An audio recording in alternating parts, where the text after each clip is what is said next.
Hello, everybody, and welcome to another Brokers of Nectar LinkedIn Live. My name's Jimmy Shepherd, and for those of you who haven't had the pleasure to meet, I'm the Regional Manager of Vic Tas in South Australia. And today we're heading to Canberra, not for the budget, not for anything negative, but for good things, with one of our brokers, Matt Lorkin. Welcome, Matt. Thanks for being here. It's always exciting. Mate, it's good to have you here, and I'm sure we'll touch on a bit later about Canberra and or everything that's happening over there. But, mate, Yeah. thank you so much for joining us. You've had a wild ride with Nectar, been with us for over 7 years. But obviously, since graduating 20 years ago, you've had a massive journey and a massive career. So, please give us a snapshot on where you've come from, what you've done, how you've landed with Nectar, and what's next. Yeah, it's a bit of a fun story. When I first got introduced to mortgage broking, it was when I was in high school. My old man used to run an Alger Hooker franchise back in the day, and I'd like to think I was probably doing home loan applications instead of my homework. So I got a very early access to what it was like to do the job back then. But obviously, back then, technology was a lot different. You know, home loans were basically 100-page faxes to the bank, and it was all paper-based driven sort of work. So I sort of started from the get-go when it was in its somewhat in infancy, and so forth. And when I was out of school, I actually got a job working with him, being mentored by him down in the Tuggerong office for a period of time.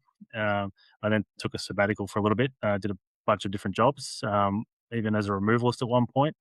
And then, 7 years ago, there was an opportunity to come back to the foray with Nectar as a loan support officer for one of the biggest Nectar teams in the country. And I learned a lot at that time. I think the biggest lessons I learned starting out, at that point was customer support, transparency, accessibility. They're their core requirements doing our job. And so that's where I sort of got back into it. And very recently, jumped into launching my own brand now. Awesome, mate. Awesome. And you've been very humble there. You've been a gold broker with us. You've got some amazing volumes, some excellent customer feedback as well, which is a testament to you because, as your volume increases, sometimes the customer service can drop off, but not with you, mate. It's been fantastic. So hats off to you and thanks for all your contribution to Nectar and to the network. Matt, I might just ask, by the way, being a removalist means we better be careful. It might be an extra extra value add to your customers. You can help them move in, but no, we won't let them do that. Talk to me about learning the industry there. So you mentioned your dad, you mentioned the family, and then going from there. How did that evolve? Was that just curiosity for you? Did you put your hand up? Was it more you need to come with me on the weekend? How did that evolve? Look, it's probably one of those situations where, the son follows the old man's core path, I think. My whole family's sort of driven around the industry. My mum was a prominent real estate agent and auctioneer for a long time with I think back in the day, it was the number one Alger Hooker office in the world. My brother's an architect, I'm a broker, my old man's a broker. So we're sort of all built around this sort of space. And, I think learning both sides of the ledger has really driven, the support I can provide my clients. And that probably comes back through in the reviews that I do get. I like to ensure that the things that I've learned from both sides have correlated to the way I communicate with my clients and the information they do get to make their loan journey pretty easy and simple at the end of the day. Awesome, mate. Awesome, and you've got all bases covered there. And the sabbatical, going out of the business and coming back, did that give you a nice perspective? Was that planned? Or was it just something you felt like you had to do? How did that pan out? Not really planned as such, but it did give me good insight into some other things that are core in this job anyway. I worked for workflow management for some of the detention centres in Australia. As I said, I did removal work, and that taught me not to double handle things. I think there's nothing worse than double handling in this job, and more so as a removalist. So it built on the core skills that I now incorporate into what I do here. I think at the end of the day, and it makes my job a lot easier from the things that I have learned elsewhere. So sometimes going out and back in really gives you a different viewpoint on how things can be run and should be run and what you can provide to people, I think, at the end of the day. Yeah, 100%. And getting that, I suppose, perspective on, let's be honest, we're in a very fortunate position, a great industry, and we help people, but sometimes it's good to go away and smell the roses a bit and come back in. So I really enjoy that part of that. That's awesome. Thank you, mate. In regards to your client base and I suppose your loan book and the people around, you seem to have quite a large skew towards first home buyers, and then those first home buyers moving into obviously investment properties and the whole journey. What are the biggest concerns they have right now that you're seeing with those first home buyers, or any insights there for some first-time buyers that might be listening? Yeah, I think with first time buyers, it's not really about, what my deposit is, what I can borrow, and what is my budget. It's actually about the underlying loan journey and what's involved. Most of the time, that is part of it. But at the end of the day, most of them don't know what the overall process is and how it really runs. So, when I talk to first time buyers specifically, I follow a pretty strict agenda that the old man and I built for a long time that goes granular into everything about the home loan journey, from initial appointment, what the application process is, loan structuring and what's involved there. For me in particular, I can go even further into the real estate side and explain what to expect from real estate agents and the communication that you'll probably find there. And as I said, we are probably a central cog into the overall landscape of what we do. Yeah, there are a lot of moving parts in our space, but we're the main point of contact for the real estate agents, for solicitors, for the bank solicitors, and the bank themselves. So it's important that that they are clear on what the whole overall process is. And given it does take about 3 months for an application to go through from go to woe, typically, there's a lot of time there that's misinformation and then other things can skew things. So it's important to be clear and transparent the whole way through. I think that's very, very important. And obviously, I think being accessible, first time buyers always need accessibility. For me, I'm very much a guy that likes things done yesterday. And I probably expect my clients to think they want the same. And so the first home buyers, they might be in an open home or they might be in an auction. They fire me a quick text message and I'm there to quickly fire one back. My wife probably doesn't like that, but at the end of the day, it's what needs to happen to make sure the job's getting done. You know what I mean? So as far as that goes, that's sort of the key with first home buyers. Investor stuff doesn't really change. It's still an educating chat. You know, um, I find with investors in particular, they own a property, they know they've got equity, and if they don't know how it works, you sort of explain to it how it works, and then they have a clear and structured path on how to get where they want to be. But there's not really much any difference between talking to a first-time buyer versus an investor. It's the same basic conversation. It's just what to do, how to get there, and that journey again behind each different transaction at the end of the day. Yeah, nice. Right. And I suppose communicating to them in a way they can understand and then building their knowledge base up and making them feel valued. Real key messages coming through there. So thank you for sharing that. Matt, your feedback, as I mentioned before, always positive and exceptional. One of the two key themes is communication, and you mentioned that before, and support being highly ranked there. What do you think is the key to building that trust with those clients and building that, that rapport and communication support so quickly and so continuously, particularly with the volume? I think with me, it's about being clear, transparent, and accessible. As I said, it's always three key drivers with me that drive my business. Being clear and simple in the way you communicate what people need to do. Being transparent. I mean, as an example, not all deals go haywire, but when they do, you need to be clear and upfront and transparent about what's going on so that they're comfortable the whole way through. And that leads into being accessible as well. So making sure that if they've got a question, you can answer it as soon as possible. With the old man and myself, we're very much the one point of contact. We don't have a team behind us that are doing things. So it's always us answering the phone. I think that's important to building trust. The broker making the conversation, the broker answering the phone call and being held accountable for the information being provided to it, I think is quite important to build that trust. And I use myself as an example with all my clients as well, especially first home buyers. When I bought my first home, my old man was my broker, but we had issues along the way. Even though you're in the industry, you still are affected by those things that come up. I had short valuations on my purchase when I bought it in 2019. We had a lot of bumps in the road to get to where we needed to be. So as long as people are understanding, they're not the only ones that have these things happen. Even brokers have it happen. I think that builds a lot of trust and support with those clients and builds a bit of a rapport. So straight from the get go, you're friendly, you're accessible, and it builds that trust to really help guide people where they want to be. Yeah, nice, mate. Nice. And I suppose, I've often said that we work in the broker industry in the triangle of stress. I mean, you got people, you got money, and you got time, and they're all together. Each one of those by themselves is quite stressful. So I think the way you break that down, share your experiences, and allow people to understand that things can go wrong, but when they do go wrong, you care and you help. So I think there's a very clear message there. So I thank always you. I always Um, think though, to be frank, at the end of the day, the last thing people want when they're buying a property is to walk in the door after having a sour taste in their mouth through a bad process or a bad journey. So, it's really foundational to the broker to make sure it is as clean and simple and straightforward as possible. Yeah, no, definitely, definitely. And you mentioned there being accessible and being the one answering the calls and responding to the messages and things like that. As your volume grows, any tips or tricks for brokers? Because one of the big pain points, right? When people grow their business, they lose capacity, and it's a good thing because you've got lots of customers. But Mm. obviously, you haven't delegated out any of those key touch points with your customers. Any touch points there or secrets for brokers that might be listening on how you've structured that so you can still do the volume, still have a life, still have a family, still have a wife, etc.? Yeah, I mean, we've sort of modernized and automated a lot of the back end process. I've pulled out the unrequired steps that aren't really needed, and I spent some time dealing with our compliance people and so forth, building tools on our website and all these underlying sort of things to help speed up the back end process. I find the roadblocks in broking aren't to do with the ability to generate business or to speak with clients. It's really the admin side, and there might be an over reliance on some compliance stuff there, which can be simplified a little bit. Your workflow is probably the key to that. I use Trello as an example for my workflow management. So the ability to automate some of that process and what's involved there, and the emails and everything has just made our life a lot easier to less reliance on that, as I said, duplication of double handling of work and focus on the core important things, which is the communication with the clients and everyone else involved.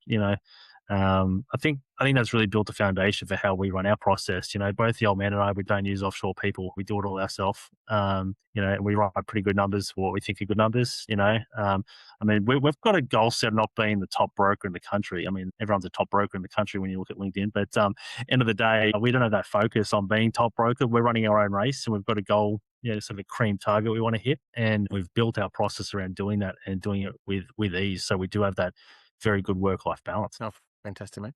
Absolutely fantastic. And I love that you're still humble about it and you've still got the customer at the center there and you focus on building your family business and got those goals top of your mind. So thank you. Thank you for that. Moving now to, I suppose, specifically the Canberra market. Obviously, Canberra is a unique place in itself. And as I mentioned, had a lot of publicity recently with the budget launch and things like that. The Canberra market, what are you seeing there? What are the opportunities? Any insights there around that, specific around that market? Yeah, Jimmy, in the last couple of weeks, there was some big news that came out that stamp duty looks to be abolished for all first home buyers now, which is a big, big thing.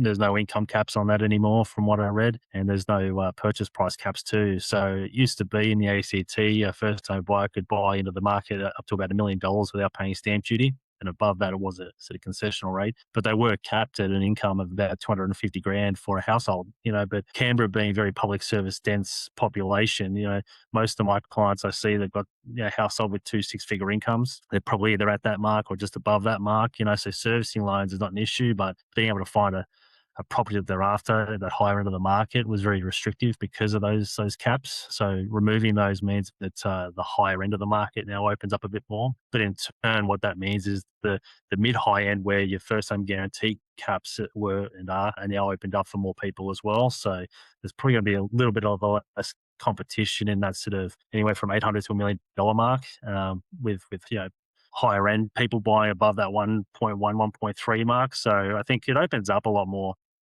for your typical first home buyer who can't afford the high end market. So, it's good for the market, and that should be coming out very soon, which is really exciting. Yeah, good, mate. And you've obviously seen the opportunity there. You've analysed it, and now your customers can leverage that. So, if you're in the Canberra area, I highly encourage you to speak to Matt and work through your situation. So, thank you, Matt. Working now, you've got a unique story behind obviously being with Nectar for 7 years, but also tapping into the opportunity within Nectar, where we are also a boutique aggregator Yeah. and you can utilize your own brand and use our aggregation services and aggregation model. So you've recently launched Find My Mortgage. Mhm. Can you talk us through that? What inspired you? The planning? Any insights really? Because launching your own brand is never easy, no matter how much you think it is. So talk us through that, please. Yeah, no, that's fine.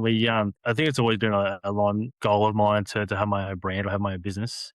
As I said, the old man started with the Old franchise, and there was periods where they had their own brand, and that Nectar Group was sort of established out of the foundations of that old franchise as well.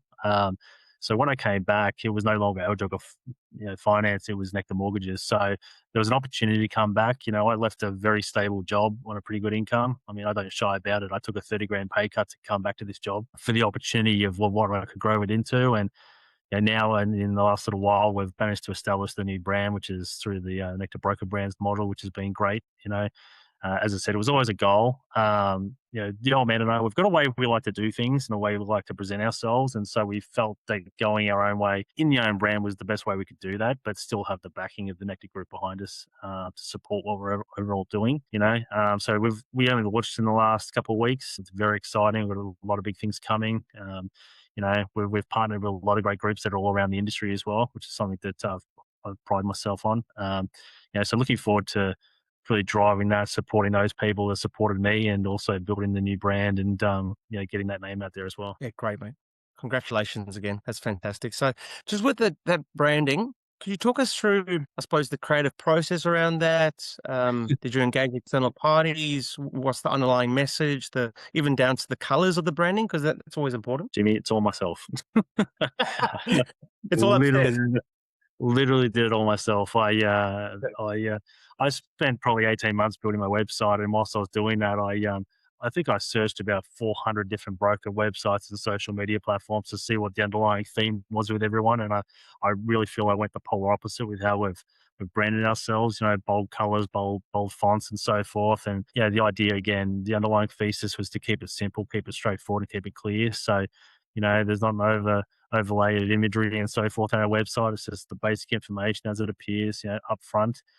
The colors and the logo and stuff. I felt half the time when I speak to people about, oh, this is where I work, they might forget 5 minutes after telling them. So I thought, what's the simplest name I could think of to help people find their mortgage? And then it clicked. It's like, well, find my mortgage. It just sort of makes sense, Go to Mm. Google and type in find my mortgage or findmymortgage.com.au seems pretty self-explanatory, So that was the underlying concept around it. And as I said, the logo, it's not elaborate. It's not anything much more than just a clean, simple idea to make it as basic as possible, so we're not being too bland and out there as well.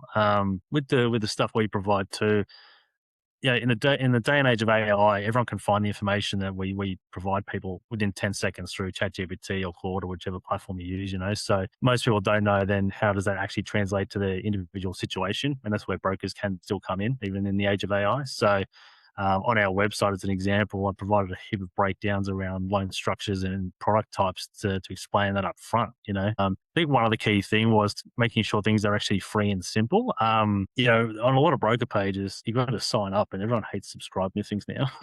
We can probably thank Apple for that. The overall underlying subscriptions to everything.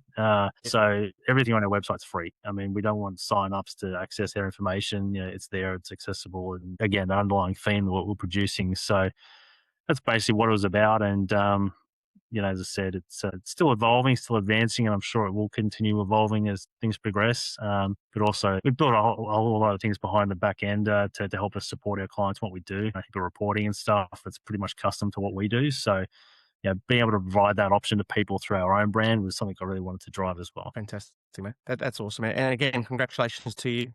It's a big step, but a great step. And just you talking through that there, I just thought of, filemortgage.com.au could become like that old meerkat. You know what I mean? You could become all sorts of things. So it's definitely very, very varied in the branding. And I'm sure it's going to be a nice launch pad for you. And again, thank you for choosing Nectar as the aggregation services. We highly value that. So thank you. Yeah. Advice for other brokers out there. So obviously, you've seen all ends. You've gone from support through to going away to ownership to now your own brand, etc. Any insights there for a potential broker looking there, saved up their dollars, done their Cert 4 and looking to launch into a business? What would you suggest for them? Yeah, I don't think it's out of the realm to say you've got to get some runs on the board first. I think that was something that was driven into me from the get-go, from mentors within the Nectar Group like my old man and Scott Cameron, the franchise owner, who did give me the opportunity to come back. It was really driven into me that you do need to get some runs on the board before you go out swinging, basically. So you do need to do your Cert 4. You do need to have your mentorship time frame, and that's the time where you learn and start to build your brand, build your book, and build yourself up. Being able to leverage groups like Nectar to sort of build a foundation for your own brand is ideal. Would I have done it sooner? Potentially. As I said, it was always a goal to go out on my own brand. So it would have been nice to do it sooner, but obviously your sort of life dictates how that sort of goes. I've got a young family now that I had to focus on first. So you still got to work around those stepping stones a little bit. But I think the core to it is just make it happen and then make it good later. I think it's always a key thing I sort of drive to people as well. So even if you've got an idea, just write down some notes, Yeah, and if you don't know how to build things or how to do things with your own brand, rely on your network that you've got because someone will know something about something, and that can help you build a foundation. It's not an overnight thing. As I said, it took me I spent 18 months building my website after hours, late at night, after appointments and so forth, plugging away, learning how to code and do all these things to build my site, So it is hard work, but I think, yeah, the juice is really worth the squeeze at the end of the day. Yeah, good, mate. Really good. And you touched on a really, really important point there. Just if you don't know it, just ask. One thing I do really enjoy about our network is we've got 180 brokers nationally, no matter whether they're Nectar branded or non-branded. If you ask a question, if you go into our Viva sites, if you put your hand up, make a call, people will talk to you and help you, and at least you can, work from there. And the other key one there saying, if you're not ready, you probably never be ready. It's like when you have your first child, you don't think you're ready, but then suddenly you have your child, and I've got three now, so I don't know if that happened, but I wasn't ready for the first, now I've got three. It's one of those things. Just give it a go, and you work out the rest later. Yeah, correct. Matt, talk to me about, I suppose, before we wrap up with final comments, the next growth phase for yourself and your dad and for my mortgage. Where are you heading? How big is the team? What's your plans? What's the structure? What's the next few years look like? Yeah, it's just the two of us at the moment, as I said, doing our own thing, running our own game. We might like to expand out in the next few years and see where that goes. We've got to work out how to achieve that and what sort of structure works well. I mean, everyone thinks, okay, offshore and get more brokers, but we might think of it a little bit differently and think outside the box on how to grow our business and what we do there. We've got some exciting stuff coming up soon. I'm in the second year of sponsoring some of my clients with their professional drag racing endeavors. So, I'm very excited to get the new brand on the cars and get that featured nationally throughout the racetracks and so forth. We're partnering with the Nectar Asset team to provide some back-end services to those people and those clients and that whole sort of industry as well, in a way, which I'm very much looking forward to starting as well. But I think it's just, as I said, we're in the initial launch phase, ready to rock it off. So we just wanted to get the teething issues out of the way, focus on the first 12 months and making sure we're still riding consistent business, and then work on a platform to maybe expand out over the next 2 or 3 years. See, fantastic, Matt. Mate, thank you so much for your time, your candidness, your insights, and again, thank you for all you do for Nectar and for Nectar Aggregation Services. We highly value your partnership and love spending time with you. Can't wait to spend some more time with you at the conference coming up in September. Sounds So, good. a couple more bourbon and cokes, mate. Make sure I'll Yeah. be next year. Probably, mate. Excellent. Perfect. Good Thank you time. so much, Matt. Enjoy the rest of your day. Appreciate it, mate. Catch ya. Cheers, mate. Bye.